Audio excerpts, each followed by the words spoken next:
जोहार साथियों, आज 20 मार्च यानी कि जयपाल सिंह मुंडा का स्मृति दिवस। उनकी स्मृति को शत शत नमन। जीवनीहिंदी.com इस वेबसाइट पर दिए गए लेख के माध्यम से हम जयपाल सिंह मुंडा को जान सकते हैं। जयपाल सिंह मुंडा का जन्म 3 जनवरी 1903 में रांची के झारखंड राज्य के खूंटी नामक एक छोटे से कस्बे में हुआ था।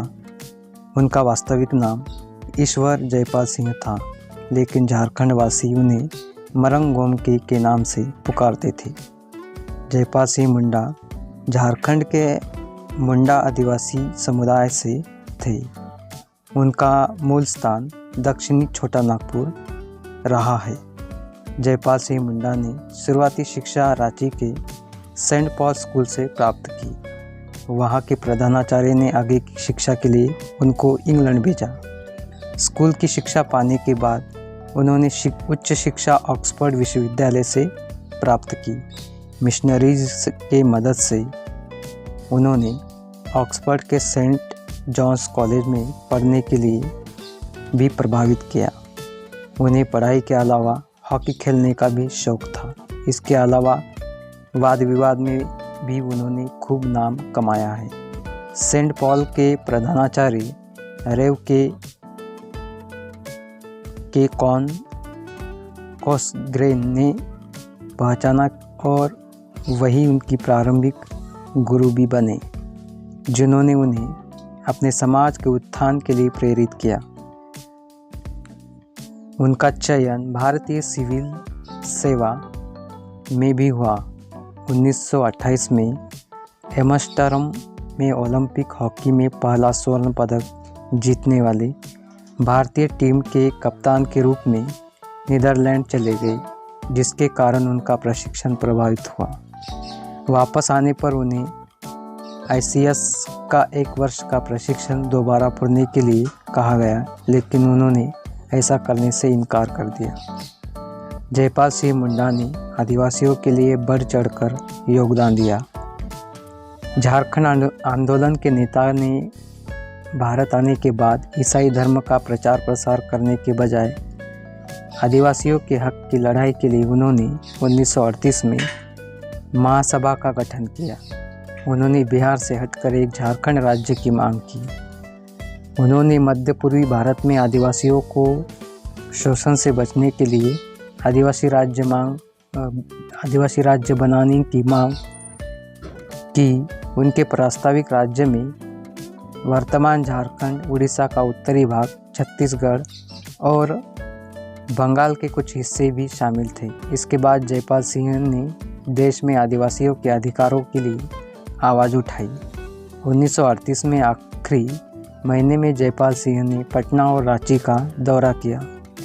इसी दौर के दौरान आदिवासियों के खराब हालत को देखते हुए जयपाल सिंह मुंडा ने राजनीति में आने का फैसला लिया। उनकी मांग पूरी नहीं हुई, जिसका नतीजा यह रहा कि इन इलाकों में शोषण के खिलाफ नक्सलवाद जैसी समस्याएं पैदा हुई, जो आज भी देश को परेशानी में कर रही है।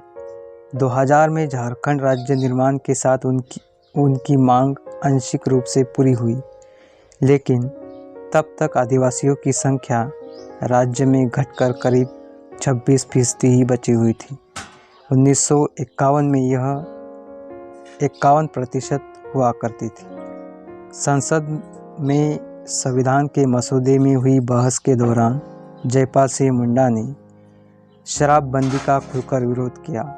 गांधीवादियों के दबाव में आकर शराबबंदी को संविधान के नीति निर्देशक तत्वों में शामिल कर दिया गया, जिसका विरोध करते हुए जयपाल सिंह ने कहा कि यह भारत की सबसे प्राचीन भाषा के धार्मिक अधिकारों में एक हस्तक्षेप होगा। शराब आदिवासी त्योहारों, रीति रिवाजों और दैनिक जीवन का एक हिस्सा बन गया है। शराबबंदी के विरोध में उन्होंने एक दलील पेश करते हुए कहा कि पश्चिम बंगाल में तो धान की बुआई करना असंभव हो जाएगा अगर संथालों को चावल से बने शराब मिलना बंद हो जाएगी। इन कम कपड़ा पहनने वाले लोगों को पूरा दिन घुटने भर बरसाती फुहारों और बीच कीचड़ के बीच काम करना पड़ेगा। ऐसा उस चावल के शराब में क्या है जो उन्हें जिंदा रखे हुए है। जयपाल सिंह मुंडा का योगदान भारत के जनजातियों के लिए उतना ही है जितना भीमराव अंबेडकर का अनुसूचित जातियों के लिए रहा है। आदिवासियों के लिहाज से कई मायनों में जयपाल सिंह मुंडा के योगदान को अंबेडकर के योगदान से भी ज़्यादा कहा जा सकता है। आदिवासियों की तरफ से उन्होंने भारतीय संविधान सभा में बोलते हुए कहा कि एक जंगली और आदिवासी समुदाय से आने वाले व्यक्ति के रूप में मुझे प्रस्ताव के कानूनी बारीकियों का ज्ञान तो नहीं है, लेकिन मेरा सामान्य ज्ञान कहता है कि आज़ादी और संघर्ष की लड़ाई में हर व्यक्ति के कंधे से कंधा मिलाकर चलना चाहिए। अगर पूरे हिंदुस्तान में किसी के साथ ऐसा खराब सलूक किया जाता है तो वह मेरे लोग हैं। मुंडा के कारण जनजातियों को संविधान में कुछ विशिष्ट अधिकार मिल सके, लेकिन व्यवहार में उनका शोषण अब भी है। खासकर भारतीय जनता पार्टी के शासन वालों राज्यों छत्तीसगढ़, झारखंड, मध्य प्रदेश, गुजरात में तो इनका सामूहिक खात्मे का अभियान छिड़ा हुआ है। किसी को नक्सल बताकर गोली से उड़ा दिया जाता है। इसमें इस नीति को खत्म करने के लिए जयपाल सिंह मुंडा ने अपना योगदान दिया। जयपाल सिंह मुंडा राजनीति में आए और बाद में झारखंड पार्टी का गठन किया।